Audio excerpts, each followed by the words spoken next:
Hello everyone, how are you doing? I'm doing alright, all things considered. Unfortunately for me, there's no power in my wider area.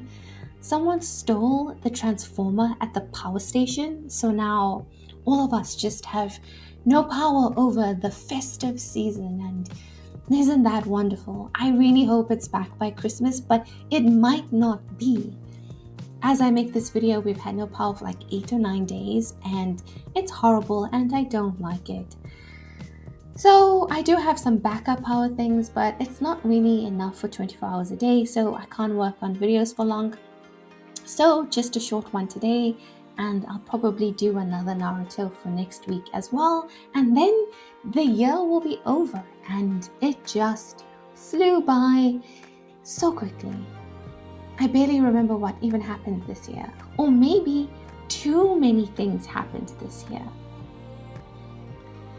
But anyways, let's get into Naruto. I'm keen to see what's going to happen next. We open the episode surveying the damage Naruto did with the fox's power, or rather the damage the fox did with Naruto's body. And man, they have changed the ecology of this forest. It will not function the same after this. Naruto is in disbelief. He doesn't want to believe that Sai is in cahoots with Danzo, who wants to destroy the village and take out Lady Tsunade. He might not like Sai, but that doesn't mean he's going to judge him too harshly.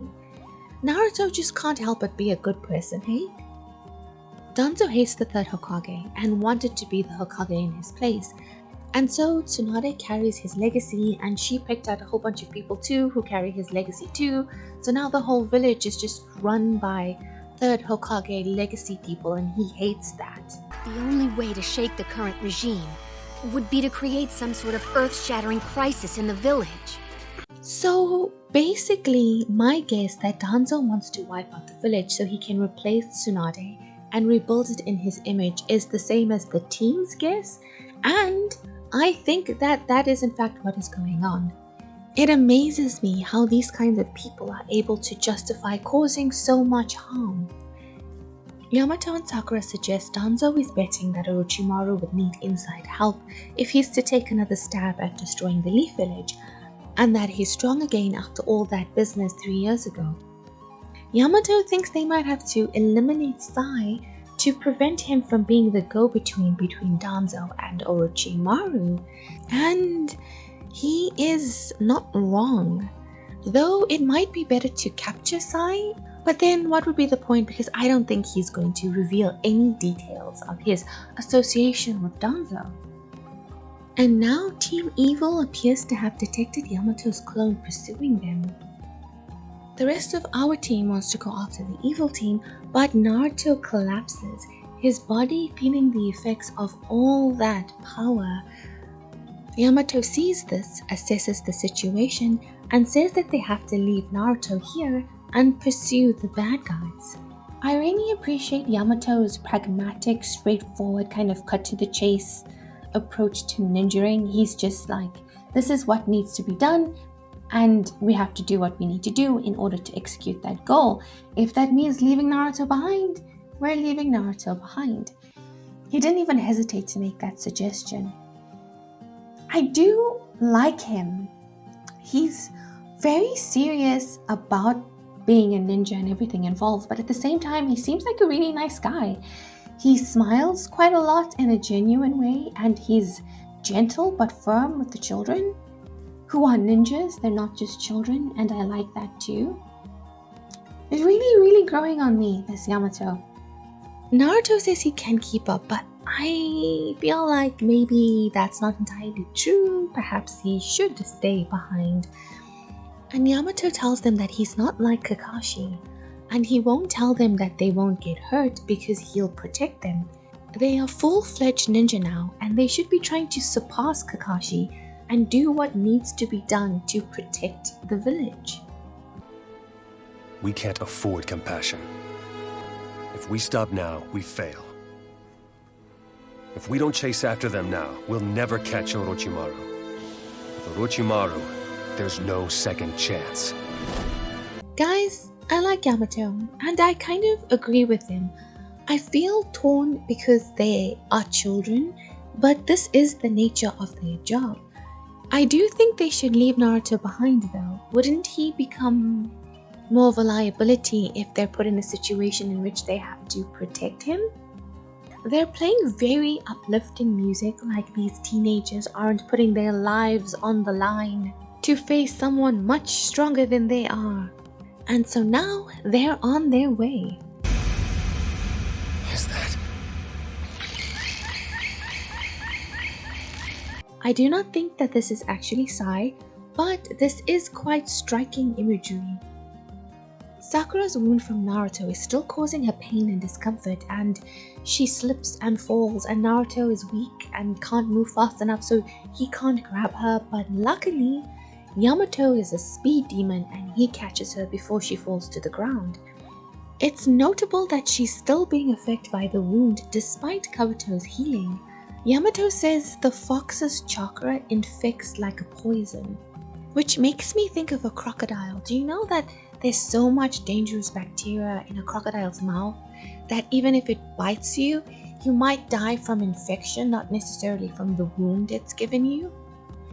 Naruto asks Sakura where she got that wound from, and she lies, saying she got it from Orochimaru. Yamato suggests they take a break, and I kind of think he should leave them and go ahead on his own. But he has his reasons and I trust his judgment at this point. He says they need their mid-ninja with him, so they might as well let her rest. And also, just because they're in a rush doesn't mean they need to be reckless. Just like Kakashi made them take a break that time when they were trying to rescue Gaara. So that does make sense. Though I wonder if he's just gonna let his clone assess the situation first before they arrive. And speaking of the clone, he cuts down the fake Sai and triggers a whole bunch of booby traps, which he avoids because he's a badass ninja. And yes, my guess was right, the body is not Sai, but a random spare body that belongs to Kabuto because he's that kind of guy. Sakura notes that the injury from the fox is impossible to heal, and that is not good. It is also very good because if Naruto can control that power, that makes his attack very lethal. But he can't control that power, so he's attacking his friends like Sakura, so that makes it very bad. So, yeah. If we hadn't anticipated this, we would have been completely fooled. I knew he fed those things to the kids. He must be able to detect them inside of their bodies.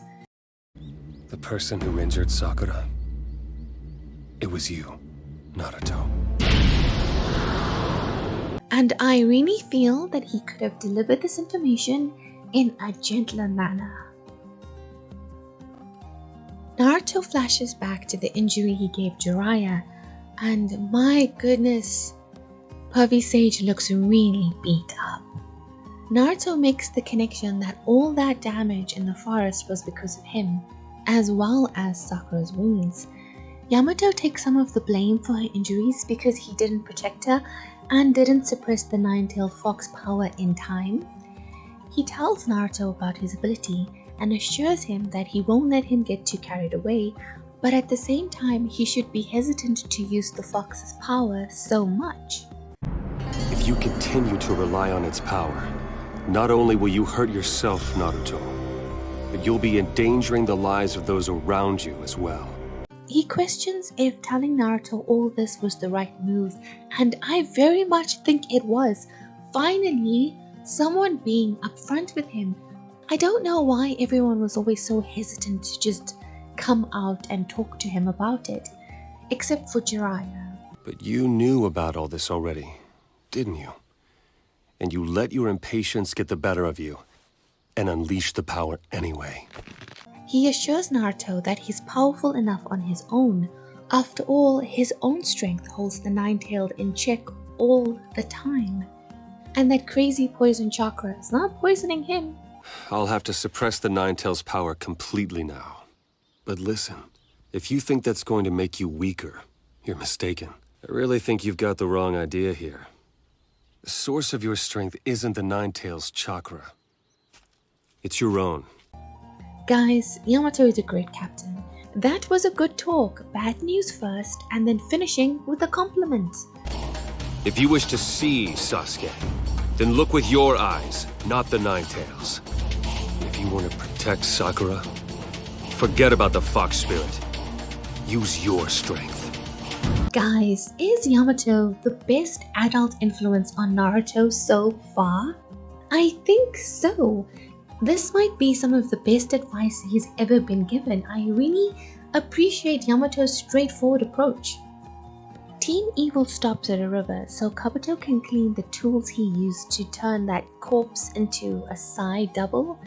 So at least they're not getting super ahead of our team. Sai realizes he left his book behind just as Sakura takes it out and opens it. The illustrations remind me of the story from the anime Monster. If you haven't watched Monster, I do recommend it. And also, the kid on the cover kind of low-key looks like Sasuke. Also, Kabuto and Orochimaru discuss their need for corpses like they're discussing the grocery list. Kabuto, your blood type is A, isn't it? Actually, no. It's AB. Really? That's surprising. So weird to see them being so domestic. Sakura calls the others to look at Sai's book. She explains there's no words or dialogue in the story, and it follows two boys beginning from either side of the book before meeting in the middle. As the story of the black-haired boy progresses, he defeats his opponents and claims their weapons. Seems to be a story about two boys growing in skill and ability, defeating their opponents until they will eventually meet each other.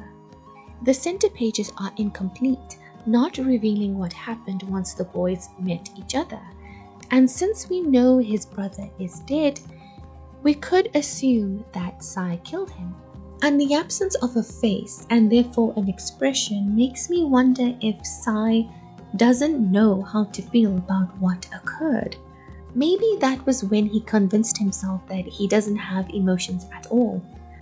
I'm quite interested to hear the story of Sai's past. Orochimaru and the gang arrive at their hideout, and now that Snake Vampire isn't being so creepy and monstrous, he's kinda not looking so bad anymore.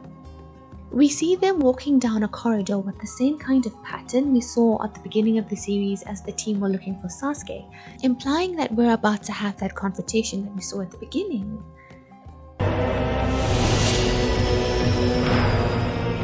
It's him. And of course, the way that Sasuke enters the scene after all of this build-up is him shrouded in the darkness, all sitting all cool. He gets more cool framing than Naruto does, and the show is called Naruto.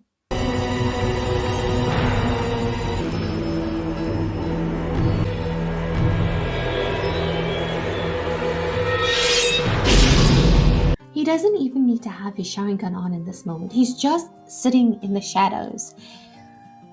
But he does look very cool.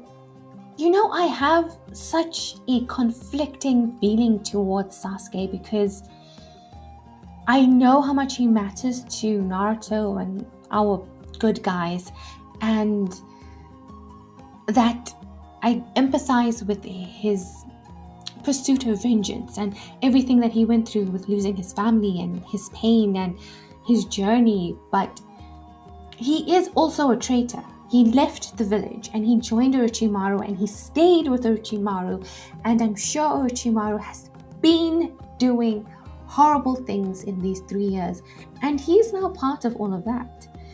So I feel like he is like an enemy, but someone I don't want to be my enemy. I like him and don't like him.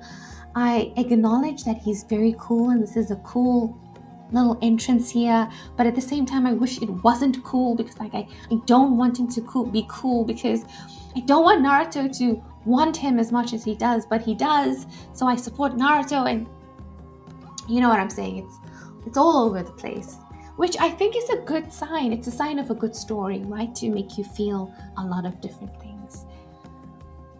But yes, we have found Sasuke once more. You're late. Oh, Sasuke, still nothing nice to say to anyone. The name of this episode is The Infiltration of the Den of the Snake, which implies that they infiltrate the Den of the Snake. There's always so many spoilers in the names of the episodes. Sakura and Naruto are determined to bring back Sasuke, who has now spent more time with Orochimaru than Team 7. And of course, Sasuke is complaining. He was expecting a lesson from Orochimaru, but Snake Sensei wasn't there. Orochimaru does not mention that he fought Naruto, but does say that he brought Sasuke a new friend, a fellow Leaf Shinobi. So I presume you're Sasuke Uchiha. My name is Sai. Get lost. I see Sasuke hasn't changed that much. Sai mentions Naruto, saying he didn't like me at first either, but I think you and I, Sasuke, will get along much better. So Sasuke, being the friendly guy that he is, mind Sharingan Jutsu's Sai. Sasuke! I have no emotions. I can feel nothing, and yet, just by meeting his eyes, I somehow fear Sasuke. From the bottom of a heart I didn't think I had. So was that a Sharingan thing or just Sasuke's aura? Like, his vibes are just that menacing. Young Master Uchiha is over all of this nonsense and just wants to train. I notice he called Orochimaru by his name with no sensei or lord, so I wonder if he sees Orochimaru just the same way that he saw Kakashi, just another means to an end. He just wants to become stronger. Sai continues to try and provoke Sasuke because that's just what he does. He tells him, you know, Naruto has been looking for you all this time. He's very desperate to find you. He thinks of you as a brother. As far as brothers go, I have only one. The one that I must kill. Gosh, guys, Sasuke has just been brooding even more this whole time. Here, take this, Kabuto. I want a bingo book made out of its contents. What's this? The Anbu Black Ops Registry of Members directly assigned to the Hokage. I can't believe that Danzo actually gave Orochimaru information on the Anbu. Like information on the Leaf's ninjas. That is such a betrayal, and I know I don't know anything about him other than this guess that he's trying to destroy the Leaf Village, but that feels so foul. That's such a down dirty thing to do. It's disgusting. That's like disgusting behavior. How can he do that? He's willing to let all of these talented shinobis die just because they're not on his side. Because like for many of these people, it may not even be that they're choosing Tsunade over him. They're just in the Hokage's guard. She's just the Hokage, and so they follow the Hokage. Like, he's willing to kill them just because they've never received his teachings or whatever. You know what I mean? And that's such a betrayal. Wow. Barely know this Danzo and hate him. Hate him. Meanwhile, Team Kakashi, led by Captain Yamato, has caught up with his clone and arrived at the hideout. Both Naruto and Sakura are in a weakened state, and I'm really wondering if this is a good idea.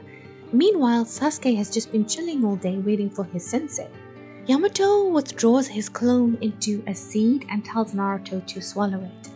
I'm just now making the connection that those are seeds and he controls wood. I get it now. He offers one to Sakura as well, informing them that he can find them if they ingest it. See, now I assumed he gave those other 3 from before to all the children, but I think he just planted them all on Sai, because Tsunade told him to keep an eye on him, and just as well that he did. You know, just thinking about it, they should have sent a message back to the village. A clone or something. Lady Chiyo had that bird thing. Like, I think they could use some backup in this situation. Sai wants to meet the other members of Orochimaru's group, but Kabuto tells him that's impossible because no one else is around. Not sure if no one else is in the group right now, or if no one else is there right now. Like, is Orochimaru's group just the three of them, or are the others just somewhere else? The team are going to infiltrate the base underground, and I really wonder how this all turns out. Like, after Sasuke does that whole thing from episode 1, Naruto is going to be so heartbroken when Sasuke refuses to join them. We finally found you. Sasuke. Kabuto gives Sai his own room, telling him to just do nothing and be quiet before locking him in. Can't trust a traitor after all. When Kabuto is gone, he searches the room like the ninja he is. Sai then takes out a scroll, and everything he does is suspicious. Yamato continues to prove himself a badass by using Wujutsu to expand a crack in the wall to the base. How clever! Now that they're in, the first thing on the agenda is finding Sai, who uses some cool jutsu to summon a book. I like the secretive shinobi stuff. Meanwhile, Kabuto realizes he left the folder of information from Danzo in Sai's room. So basically, Team Yamato and Kabuto are both heading to Sai's room, and Sai is reading some information he went to great lengths to keep hidden. Will Kabuto see what he's up to? So that was an interesting couple of episodes. I liked that Sasuke's framing was kind of in the shadows, like he's got one foot in the light and one foot in the dark, which is kind of his whole thing. Don't appreciate how he pretends like Naruto doesn't exist, but I also understand why he pretends like Naruto doesn't exist, or that Naruto is meaningless to him, because that's what he needs to do to push his agenda. To become stronger, he can't be living in the past, right? He made his choice and he has to stick with it. I mean, he doesn't have to stick with it, but in his head. And Sai just doing everything he can to get under Sasuke's skin too, because that's just how he makes friends.